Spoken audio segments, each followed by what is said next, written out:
we decided to start a clean water initiative. Actually not start, because Amanda started it last year. And so we're kind of picking up where things were left off and running with it.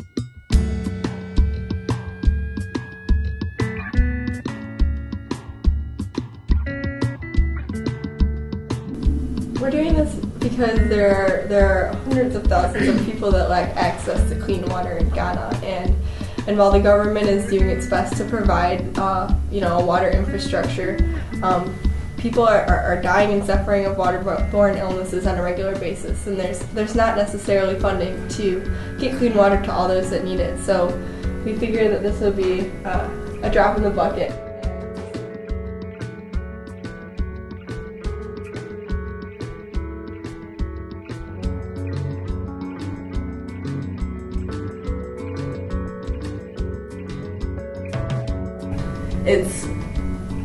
It's one of those causes, it's one of those basic human rights that we take for granted, and there's no reason this day and age that people should go without clean water.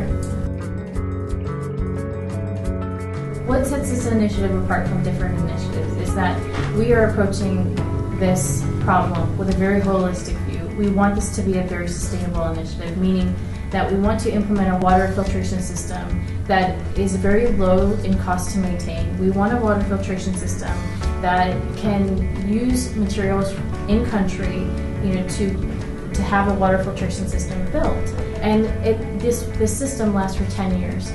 So it's a very sustainable system, but also it's a very holistic approach, because not only are we not educating the Ghanaians of sanitation and health benefits, but we are involving schools from Massachusetts to Chicago to schools in Grand Rapids, and getting the children involved and helping them realize that this is a larger, bigger issue and something they need to be aware about.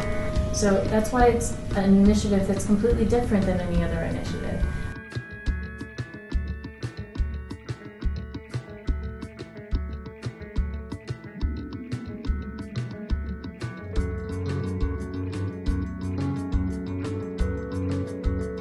We're working hand in hand with Ghanaians on this project, and we're not necessarily going in and saying, here's some water filters, you need them, so use them. We're working with a Ghanaian named Frederick Dazi, who's on the ground right now, and he's working with municipal chiefs and traditional chiefs and women's groups and public health organizations to assess the need and the want for clean water.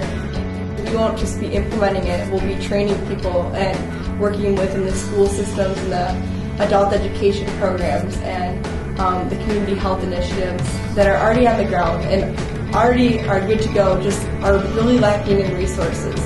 So we're addressing not only a need, but a desire of these people to better their lifestyles. Very grassroots initiative, there's no middleman. We are doing all the work, we're making all the contacts with the local companies that we're partnering with, and so we need your help.